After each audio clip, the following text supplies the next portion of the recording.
UP के अयोध्या से सनसनीखेज खबर सामने आ रही है। यहां कैंट थाना क्षेत्र से शहादतगंज मुराबन टोला में सुहागरात कथित तौर पर दुल्हन की गला दबाकर हत्या कर दी और फिर फांसी लगाकर आत्महत्या कर ली। इस घटना से इलाके के लोग दंग हैं। शादी के अगले दिन दुल्हन खुशी खुशी विदा होकर घर आई।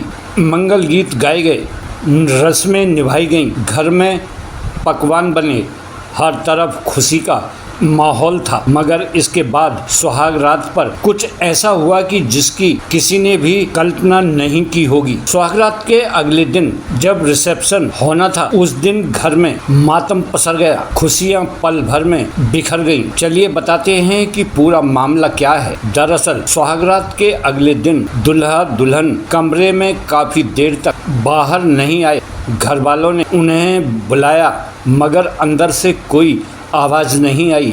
इसके बाद उन्होंने जब दरवाज़ा खोला, कमरे में भयानक मंजर देखकर दंग रह गए। घर वालों के अनुसार एक तरफ बेड पर दुल्हन की लाश पड़ी थी, दूसरी ओर पास में ही दूल्हा फंदे में लटक रहा था। इसके बाद परिजन ने पुलिस को सूचना दी।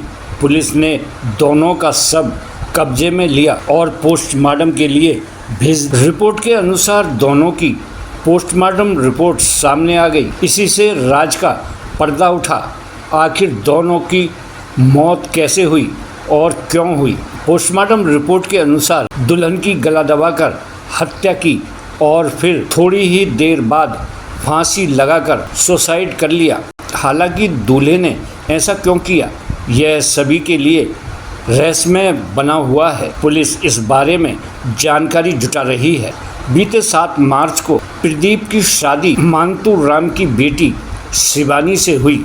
मानतू राम दिल्ली के लोहा मंडी में ठेका चलाने का काम करते थे। शिवानी भी उनके साथ ही दिल्ली में ही रहती थी। उसने 8वीं कक्षा तक पढ़ाई की थी। यह भी सामने आया है कि प्रदीप के पिता भग्गन की कुछ साल पहले एक सड़क दुर्घटना में मौत हो गई थी। प्रदीप 2 भाई और 3 बहन हैं। इस खबर से परिजन सदमे में हैं। गांव में घटना की चर्चा है। तो दोस्तों, ये जानकारी आपको कैसी लगी हमें कमेंट्स में ज़रूर बताएं और हमारे चैनल को लाइक करें, शेयर करें और सब्सक्राइब करना ना भूलें। धन्यवाद।